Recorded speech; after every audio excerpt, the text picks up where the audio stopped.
Welcome back to the program. Glad to have you here for the conversation. When you go to the grocery store, everything seems more expensive. One of the things that you might notice is the price of beef is up. Well, my next guest, she has what she admits is an unpopular opinion. She says beef is not expensive enough. Mollie Engelhart is a regenerative farmer, rancher at Sovereignty Ranch in Texas, committed to food sovereignty, soil regeneration, and educating on homesteading and self-sufficiency. She's also the author of Debunked by Nature. Mollie, nice to have you here. Thank you so much for having me. It's an honor. Well, it's an honor to have you here. Now, you say that beef isn't expensive enough. Not a popular position, but explain why you say that. Well, right now, 85% of farmers have an off-farm job, which means that they are giving their labor for free to grow our food. And so in a system where 85% of people that are growing our food have to go to off the farm to the office to somewhere else to make a living, it means that the farming system is not working.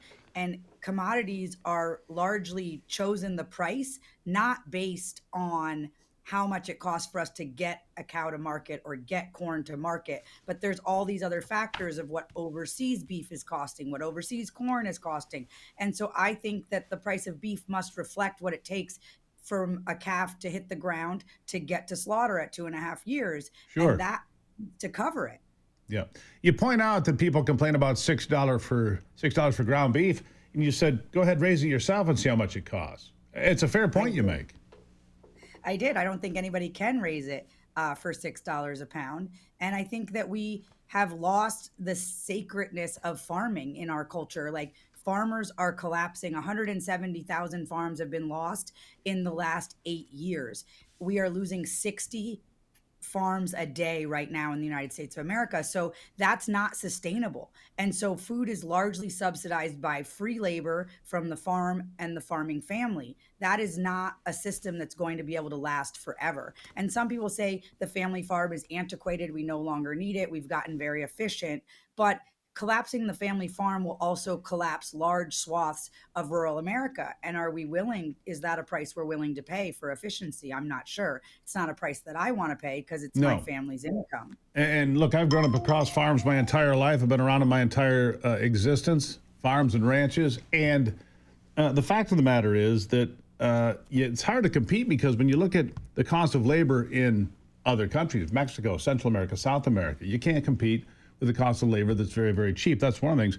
One of the things about beef, and I'm curious what your take on this is, Mollie, there are fewer cows, I've been reading this for the last few weeks, fewer cows in America than there have been since 1951. Now, it's a different kind of beef cow because the cows are larger and produce more beef, but still, the herd is smaller than it's been in decades. Why is that? First, to say about the labor, Brazil, where many of our beef cattle are coming from, is only $3 a day labor. So for us to compete with $3 a day labor and massive amounts of rainforest that they're clearing to create more cattle land, that is very impossible for us to compete with. And as far as the herd size, it's very concerning. And during COVID and the drought that was happening during COVID, many people were selling their cows. And I said, we're not going to feel the pain of this for a few years because there's going to be all these cows that are getting culled because people can't afford to keep them. And so the beef prices would go down during COVID because of those cull cows that people were like, oh, I can't afford because of COVID and because of the droughts. But now we're realizing that we don't have enough mama cows. And if I want to add mama cows to my herd, from my herd, I could have a baby cow hit the ground tomorrow. It's almost 4 years until I'm going to be able to take any of her babies to market, maybe almost 5 years, depending exactly what age she gets big enough to be bred. But cows are pregnant for 9 months, and it's 2.5 years until you can bring it to market at a reasonable size. So when you think about that, you got 3 years, plus into a cow, of course, it's going to take time to grow the herds back up. And it's happening again, and it's going to get worse because prices are so high right now. Many farmers that need a retirement, need a parachute out, are looking at their 90 cow calf herd, and they're going, 90 cows at $5,000 a piece. I get almost $500,000. I got to get out right now. And so what's going to happen is more and more cows are going to get processed rather than staying as mama cows to produce more calves. And it's going to exacerbate the problem. And so and then the other part of the problem is factory farming, which is it's got a whole host of problems, water contamination, soil contamination, everything that goes with factory farms. Nobody wants factory farms in their neighborhood, but again, they don't want to pay $6 for ground beef. So how do we solve this problem? This is like, it's a Chinese puzzle. I mean, I have two ideas. One is we do have to open up the rules around BLM land and grazing. And if people are doing holistic land just so grazing, people are clear, it's the Bureau of Land Management, so there's no confusion. Go ahead, BLM land. yes, the Bureau of Land Management. So we need to open up how many cows we can have per an acre on the Bureau of Land Management land. If you're doing holistic planned grazing, you're moving your cows every day and you're having a positive impact versus a negative impact, we think we should bring the herd numbers up that is legal. The other thing is wealthy landowners, I think, should get a tax benefit for letting farmers graze on their land. Like right Agreed. now, it's the same as if you're doing hunting on your land. It's the same tax benefit in Texas, let's say. But I think there should actually be a higher benefit if you're letting a young farmer who doesn't own land be able to graze on your land. There should be some tax benefit for that wealthy person taking the liability of having those cows on their land.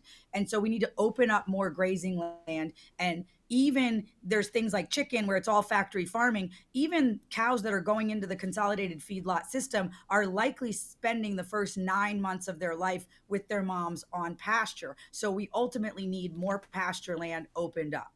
We certainly do. And this is just the beginning of the conversation because this is a conversation that's ongoing. I'm a chicken rancher here where I am, but it's small, obviously. We have a few chickens here, which I think is a good thing for the kids and everybody else.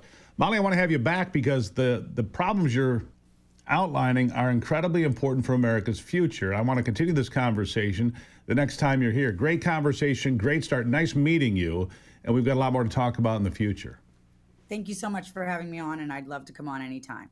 I really appreciate it. Look, farming is hard work and really hard to make a living. We need to help support American farmers, period. This is The Steve Gruber Show.